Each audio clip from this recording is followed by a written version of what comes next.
Hello，大家好啊，翻返嚟我個 channel，在下你追啊。今日就做少少歐聯四強嘅前瞻分析啦。首先講一講PSG 啊咁樣。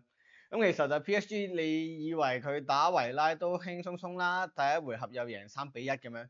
但係其實第二回合佢哋都踢得相當艱難啦，係差啲有機會係要加時，甚至係直接出局添嘅。就事不宜遲啦，我哋又睇下維拉究竟同我哋講到啲乜嘢先啦。首先其實我哋要即係留意下 PSG 值得讚嘅位先，你唔好成日下下就一嚟就話佢哋好差咁樣。但係同一時間啦，亦都唔好因為佢哋贏咗維拉，佢哋贏咗利物浦就覺得佢哋係全世界最好嘅球隊。我又覺得唔係咁樣睇嘅。事不宜遲啦。首先咧，如果你大家有睇 PSG 嘅波咧，尤其是今場喺對住維拉嘅比賽入邊咧，你會好經常地發現咧。維拉嘅閘位咧係經常PSG 嘅閘位咧係會經常同呢個佢哋嘅翼鋒咧係做一個位置嘅錯配嘅，佢哋會換位置。呢個究竟係點解或者有咩好處咧？首先啦，PSG 嘅一對閘位咧基本上係我諗係而家世界球壇上面應該近乎係最好嘅閘位嚟㗎，因為兩個左右閘咧都係非常之身體質素非常之好嘅球員啦，非常之高速啦，而且佢哋嘅進攻屬性亦都係非常之強大嘅。右邊嘅夏基美啦，摩洛哥國腳亦都喺多蒙特、皇馬踢過。其實好多時佢喺多蒙特嗰陣咧，即係由佢成名開始咧，其實佢已經好多時係壓得非常之上啦，甚至佢有客串一下翼鋒啊咁樣嘅。變相咧，其實夏基美嘅進攻能力係毋庸置疑啊。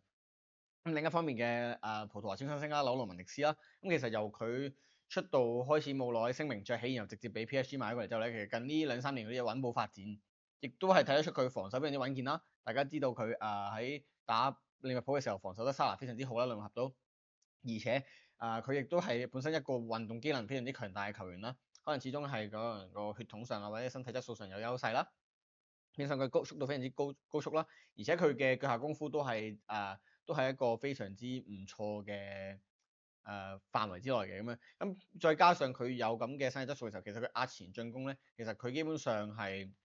揾到好多前插起腳攻門啊，甚至或者前插去做一啲二傳嘅機會嘅。就得益於佢哋呢兩位咁高速嘅閘位，咁強大嘅攻擊力嘅閘位啊。變相咧，佢哋嘅進攻球員，佢哋嘅翼鋒啦，甚至可能係佢哋所謂嘅中鋒啦，呢個丹比利啦，其實佢哋唔需要永遠咧都企喺最近球門嘅位置，因為有其他嘅球員可以 finish 到佢哋嘅攻門嘅時候咧，變相佢哋嘅位置又更加流動，令到對手嘅球員就更加難防守啦。我睇下第一個進攻先，呢個就係PSG 先開紀錄，第二回合先開紀錄嗰一球嚟嘅。首先係丹比利落嚟回後做咗個波俾夏基美啦，由夏基美一度引球推進啦，然後丹比利走翻去右路位置咧，其實夏基美又分咗俾佢嘅見到，然後咧夏基美一路繼續壓落去啦，亦都喺度遠啲嘅禁區頂嘅位置咧，亦都揾到紐魯文迪斯，紐魯文迪斯射咗一個好靚嘅射咗一個好靚嘅趟一個近處嘅波，彈落去輸入網係冇得救咁樣啦。其實咧你見到呢個紅框嘅咧，即係佢哋嘅閘位，然後佢哋嘅藍框嘅咧，其實就係佢哋嘅翼鋒。其實佢哋好經常有呢種翼鋒落嚟做波啊，然後有啲位置錯配啊，等啲大家只要係一路壓上去，譬如咁樣佢組成一個4個嘅進攻點嘅時候咧，其實咧佢哋係唔係好介意咧？究竟邊個喺邊，邊個喺中間，邊個近啲球門，邊個遠啲球門，就好似呢一球咁樣，丹比落嚟幫手做啦。夏基美攞到之後咧，夏基係俾翻隔離嘅應該係法比安雷斯嘅，法比安雷斯再傳去再分俾遠邊嘅卡拉舒基利亞啦。其實咧，其實佢哋一路咁樣維持住呢個進攻嘅攻勢嘅時候咧，佢哋係冇停低慢慢做嘅，係一路咧 keep 住好高速嘅運轉啦，落嚟攞一腳彈完就分去另一邊，另一邊就分上去。其實佢哋一路維持住一路三個翼鋒或者兩個翼鋒夏基美等等咧，維持咗一個向前跑嘅姿勢。代表咧，佢哋嘅進攻嘅速度係非常之快速嘅。又轉守為攻嗰下咧，其實佢哋係非常之高速，亦都係咧好球員知道自己要做啲咩啦。佢哋目標係為咗形成一個最快嘅進攻，又組成一個一個進攻線啦。譬如呢個4個人嘅進攻線，呢個3人進攻線啦。其實佢哋又唔係好介意話，好似譬如曼城阿仙奴咁，一定要話我要慢慢做，等啲球員上嚟做5個進攻點。然後咧，因為5個進攻點好多時就係兩邊嘅翼鋒啦，兩邊嘅翼嘅位置啦，唔好話翼鋒咯，可能翼嘅位置啦，可能係閘位插上又好，或者係一個翼鋒拉邊又好啦。咁然之後咧，好多時攻中或者一啲內收嘅翼鋒或者翼位咧，就會走呢啲 half space 位置啦，即係鬆14嗰啲位置啦。咁其實跟住之後再有一個中鋒咧，就喺中間啦。咁當然啦，好多時呢一種嘅所謂嘅5個進攻點方法咧，就將球場嘅闊度要運用到最好啦，利用到佢哋最多嘅空間去做進攻嘅，即係你可以，因為好多時你都會踢4後衞或者3中堅咁，其實你咁樣做一個5個進攻點咧，就好多時咧能夠走到佢哋嘅 half space 啦，即係防守強同防守球員之間嘅空位啦。咁變相咧，對於可能好多所謂嘅控球型球隊嚟講咧，都係一個比較理想嘅進攻模式啦。咁但係其實 PSG 佢哋控球率係非常之高嘅，但係佢哋冇刻意地追求究竟我係咪要一個5人進攻線，或者我個進攻線要點樣，或者要邊個球員係去邊個位置做乜嘢工作，其實佢哋冇嘅。得益佢哋自己本身中前場嘅進攻才華係非常之高啦，咁變相其實佢哋位置非常之流動，大家都可以做到大家嘅工作，咁變相咧佢哋就可以用最高嘅速度推進到最前嘅位置，咁就為對方喺未組成防線之前咧就帶嚟最大嘅威脅咁樣嘅。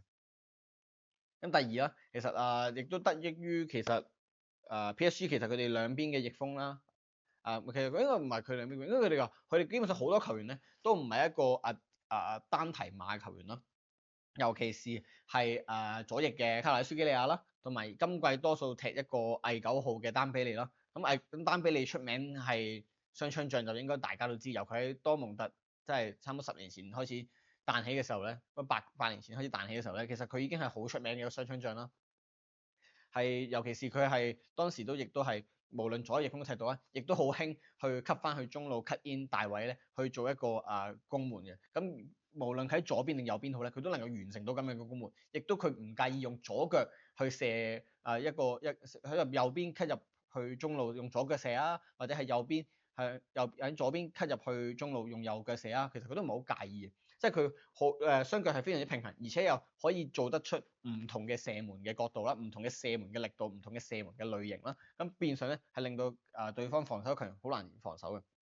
咁至於卡華拉舒基亞啦，你又睇到呢度第一球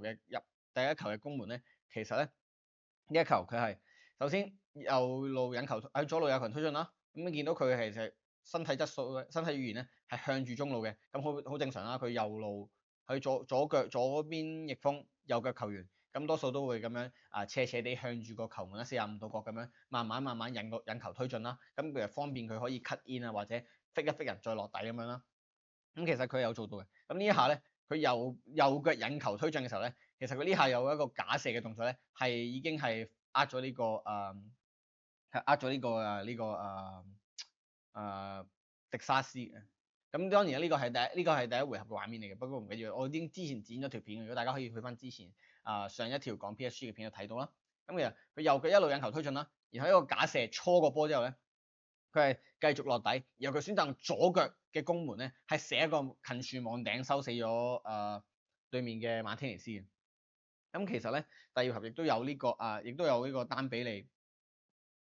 一個又同樣係左路嘅進攻啦，左腳假射，然後再吸翻去右腳射燙翻個遠處。其實佢哋咁樣嘅做法嘅時候咧，就可以令到佢哋嘅射門角度非常之大，射門嘅可能性非常之多。咁變相咧，你球員冇得好似譬如好似我哋之前講到嘅國際米蘭對拜仁慕尼黑咁樣啦。其實咧，國際米蘭好興佢哋會走內線啦，因為佢知道佢哋嘅球員咧會就順嗰隻腳去起腳啦，就順嗰隻腳去射門啦，咁會盡量收窄個角度。咁當如果你嘅一個球員咧，佢係有一隻主要嘅固定嘅腳咧，去做傳球啊或者射門嘅，咁其實係好容易令到人哋預判到你嘅動作，令到去收窄你嘅射門角度。佢未必可以 block 到你嘅波，但係只要佢收窄你到呢個射門角度嘅時候咧，你嗰個射門嘅角度或者傳球嘅角度咧係已經差好遠嘅時候咧，咁變相對於龍門或者對於其他防守嘅球員咧係容易反應好多啦。咁亦都你帶嚟嘅威脅咧，其實相對上咧係會大幅地降低嘅。咁當然啦，呢個世界唔係咁多雙槍將啦，亦都唔係所有雙槍將都本身咁強啦。即係你要有卡華拉、舒基利亞、有丹比利咁嘅級數，仲要同一時間雙槍將咧，其實就鳳毛麟角嘅啫。咁亦都唔會話同一隊球隊有咁多嘅球員啦。咁但係偏偏就 PSG 喺呢一個超技術流嘅組隊之下咧，其實無論就算唔好話佢哋嘅前鋒，佢哋唔好話佢哋翼鋒，甚至可能後備嘅小將杜爾啦，或者係佢哋中場嘅三人組啦，三個超技術型嘅中場啦，咁其實佢哋都係雙腳非常之靈活嘅球員啦。咁變相嘅時候，無論喺傳波、射門或者係盤扭，或者喺個護球嘅動作上面咧，其實你都係令到對手防守嘅球員咧係更加之難應付嘅。咁再之後啦，其實PSG 如果講到佢哋最特別嘅位置，我會認為係佢哋嘅技術型嘅三中場啦。因為其實 PSG 嘅三中場大家都知道㗎啦，其實都係尤其是比較拖後嘅葡萄牙嘅中場 Vitinha 啦，然後超新星祖奧利維斯啦，再加埋法比安雷斯咧，其實佢三個咧都唔係話啲身體質素特別強大嘅球員啦，但係對嗰啲同一時間好出名佢哋嘅小技術啦，好出名佢哋傳球啦。咁就算你話身高比較高嘅，可能法比安雷斯咁樣。即係數據上佢就係187cm 高嘅，咁6尺4度啦。咁但係其實6尺3、6尺4度啦。但係其實你要喺球場睇翻，其實法比安雷斯佢絕對唔係用身體質素踢波嘅球員啦，亦都你唔會覺得佢真係有成1米8近乎1米9咁強嘅壓迫力啦。就因為佢哋其實三個都係比較瘦弱嘅球員啦，唔係特別強壯球員啦。但係咧佢哋就同一時間，佢哋三位都 share 到一個 trait 就係佢哋嘅護球能力啊、盤扭啊。佢哋嘅傳球咧，其實都好簡潔、好精準嘅，即係佢哋唔會話你唔會見到佢哋話一個扭10個嘅一種超級誇張嘅盤扭嘅突破啦。但係同一時間，佢哋嘅盤扭係永遠係有意義，譬如可能擺脫嘅對手啦，就算你向後帶波啦，但係佢哋都會可以擺脫到對手，然後分翻個波出嚟啦。咁其實喺咁嘅情況下咧，你係要中場去壓迫 PSG，其實係非常之有難度嘅。即係當然啦。阿士東維拉今場其實算係做得唔錯嘅，但係同一時間亦都得益於佢哋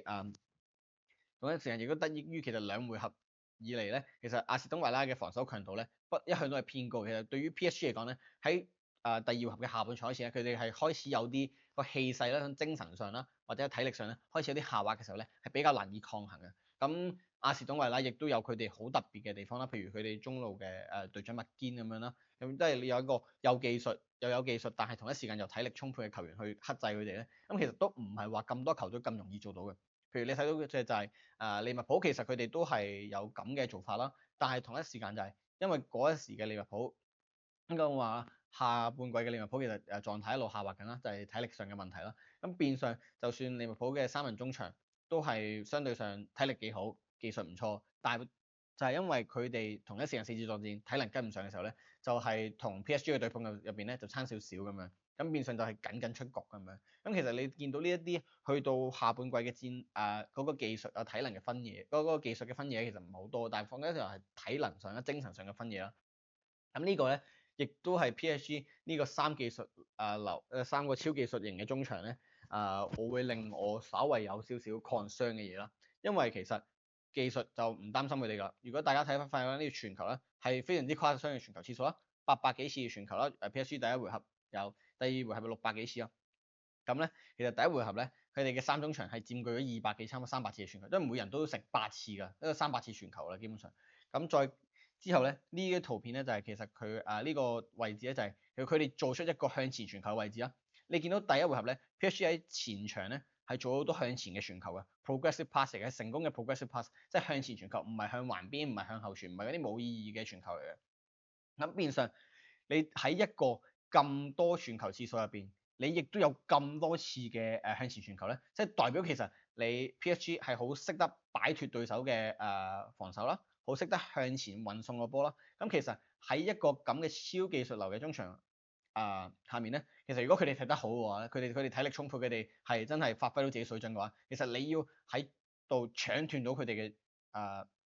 傳球咧，係真係唔係咁容易嘅。咁變相咧喺咁嘅情況下咧，你對住 PSG 你就好被動啦。咁變相呢個亦都係阿士東維拉第一回合面對嘅困境啦，就因為佢哋其實一開始都係。雖然佢哋有一啲嘅 mid block 啊，有啲壓迫啦，但係其實佢哋唔係做得好徹底嘅，因為你防守都比較深嘅時候咧，變相咧 PSG 係能夠咧可以壓得比較前去做呢啲傳球啦，再加上佢哋狀態好咯，咁變相咧就 PSG 第一回合咧，相對上咧喺第二球領先咗之後咧，其實對住阿士東維拉都睇住嚟食㗎啦。咁但係到翻場又鏡像睇翻就係第二回合咧就係相反嘅情況啦。阿士東維拉意識到上場嘅問題啦，佢哋由一個 mid block 提升到一個中高位嘅防守啦，相對上向前褪咗少少啦，亦都同一時間將後防防線同中場嘅位置收窄咧，咁變相令到對手咧唔能夠打出咁多唔能夠打出咁多向前嘅傳球啦，因為佢哋一旦要傳球咧，就基本上好多時都係需要一啲叫做所謂嘅叫做full ball 一啲叫做比較中距離嘅傳送啦，咁變相咧對於一個技術流嘅球隊嚟講咧，有啲冒險嘅，因為對於佢嚟講，我慢慢嚟，我慢慢控，我慢慢做，我喺後面玩多幾腳，其實你一上嚟咧，我俾上去咧，你就已經散晒。但係喺第二回合嘅阿士東維拉嘅做法就係咧，佢哋就打個中位壓迫啦。咁其實佢哋上半場初段咧，其實都係失敗咗啦。你見到佢哋會有中路俾人搶斷啦，亦都有一啲打身後啦，譬如好似馬天尼斯嗰球第一球馬天尼斯嘅牛油手咁樣啦。咁其實擒唔實個波嗰下咧，其實同一時間亦都係因為阿士東維拉嘅防守球員咧翻唔切嚟嘅。咁變相咧，你身後暴露咁多空位咧，理論上係會令到 PSG 進攻更加輕鬆啦，因為佢哋嘅非常之強大嘅翼鋒啦。但係同一時間，如果佢能夠喺出球之前扼殺到佢哋嘅話咧，咁變相咧佢哋嘅三個非常之靈活嘅前場球員咧就無用武之處啦，因為你唔能夠發揮到你速度，你都未跑得起，你都未掂到個波，你都根本冇呢個進攻嘅機會嘅時候咧，咁其實就等於咧係直接令到佢哋嘅組織咧係少咗人參與嘅。咁亦都睇到下半第二回合嘅傳球啦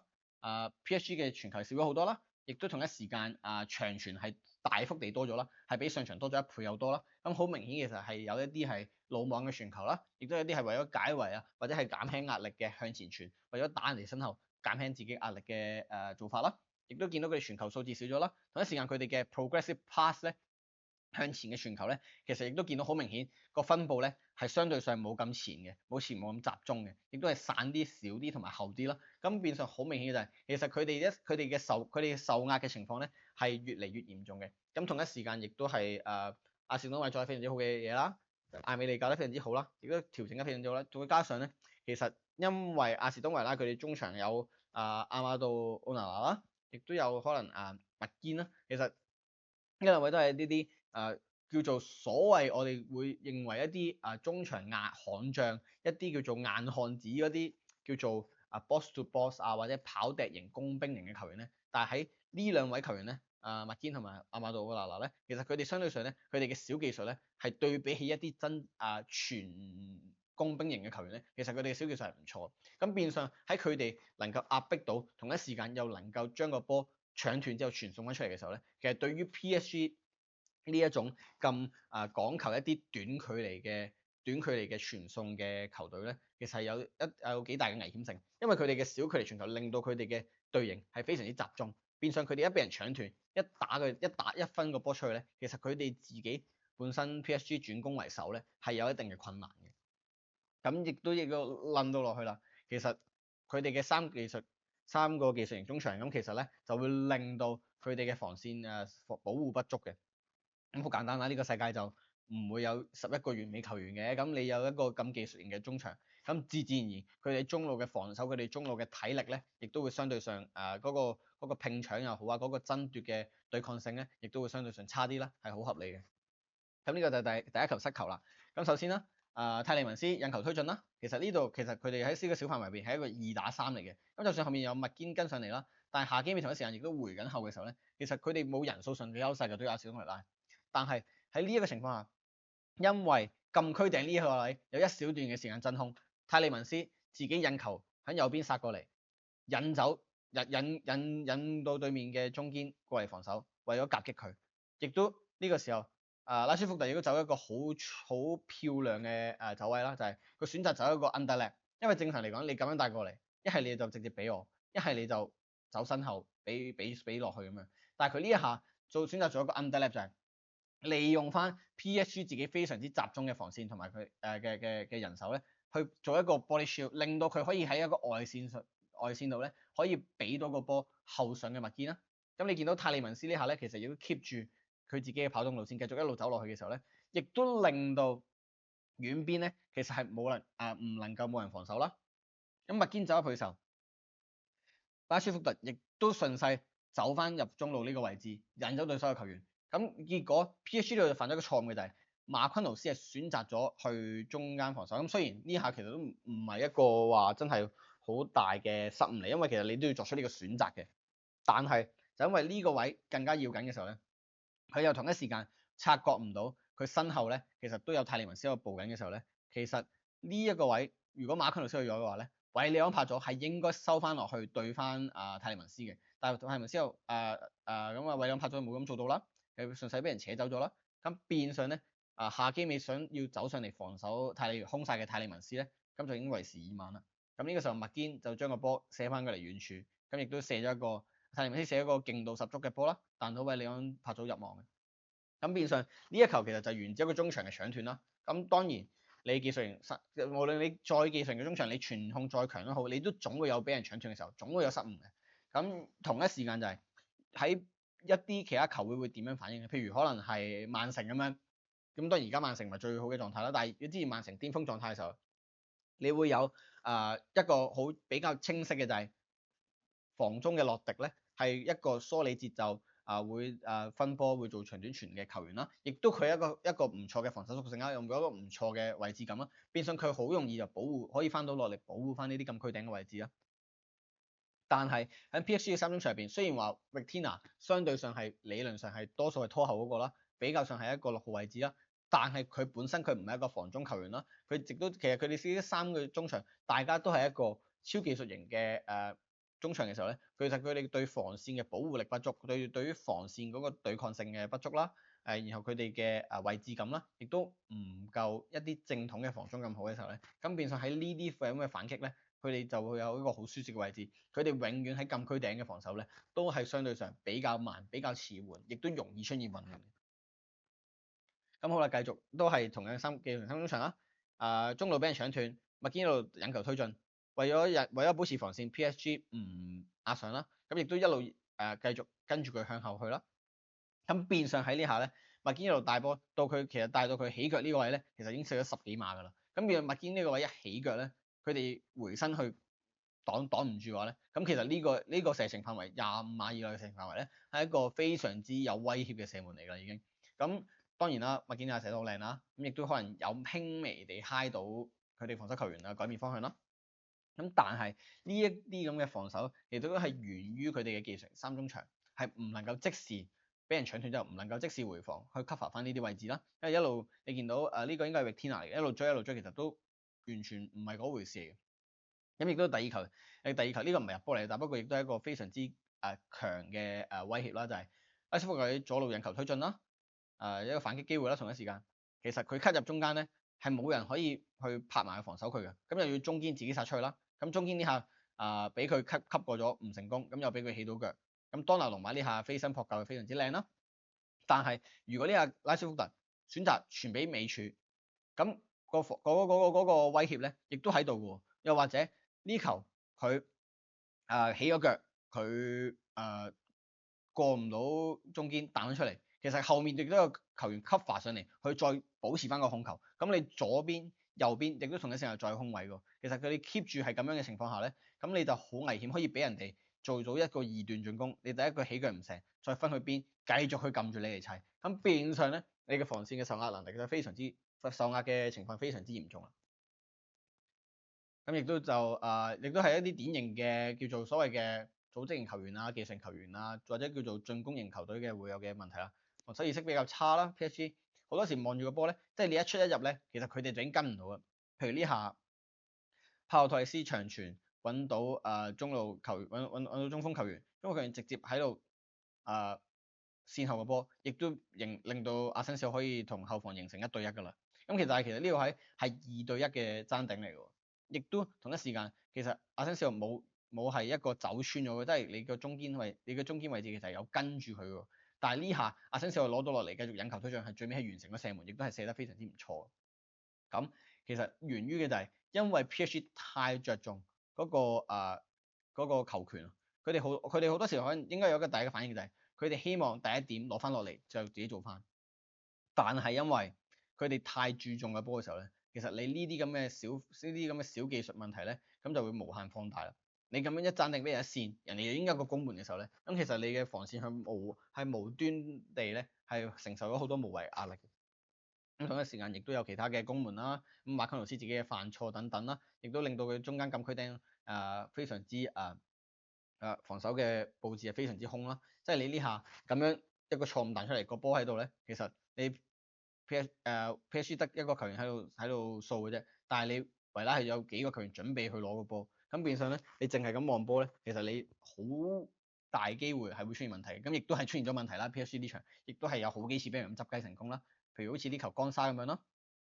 咁但係另一個問題就係佢哋嘅逆風咧，其實係有回防嘅，PSG 嘅逆風係有回防嘅，但係咧佢哋始終唔係一個防守強啦，佢哋未意識到危險性啦。譬如呢下奧斯唔丹比利啦，喺右路俾人一路喺右邊咧俾人爆落去啦，拉舒福特，咁其實丹比利咧係冇諗住收落去幫手啦，或者冇諗住去禁區頂幫手啦。咁其實佢哋等待反擊都合理嘅，但係另一方面就係你嗰個積極性唔夠嘅時候咧，令到球隊受壓非常之嚴重啦。呢球亦都係俾拉舒福特 cut back 之後咧，干沙咧係創一個近處入網嘅。咁亦都係啦，下面卡羅拉舒記利亞亦都有同一個問題啦。但係我覺得最主要嘅問題，點解會出現呢一紮問題咧？除咗一個技術型中場問題之外，如果佢哋嘅講緊嘅防守意識啊，佢哋嘅安排問題咧，其實最主要嘅問題咧，我會認為係因為佢哋冇人指揮。理論上作為球隊老大哥嘅馬昆奴斯啦，即係多數作為一個後防中堅嘅領導者啦，球隊嘅隊長啦，其實喺呢個情況下，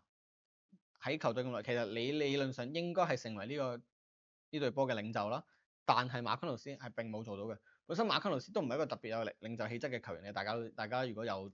留意佢嘅話都知啊。再加上咧，其實馬昆奴斯近年嘅發展咧，其實亦都係我認為不如人意嘅，因為其實馬昆奴斯近幾年都冇乜點進步啦，甚至我覺得佢狀態少少下滑嘅跡象啦。譬如佢今場打 PSG 嘅時候咧，有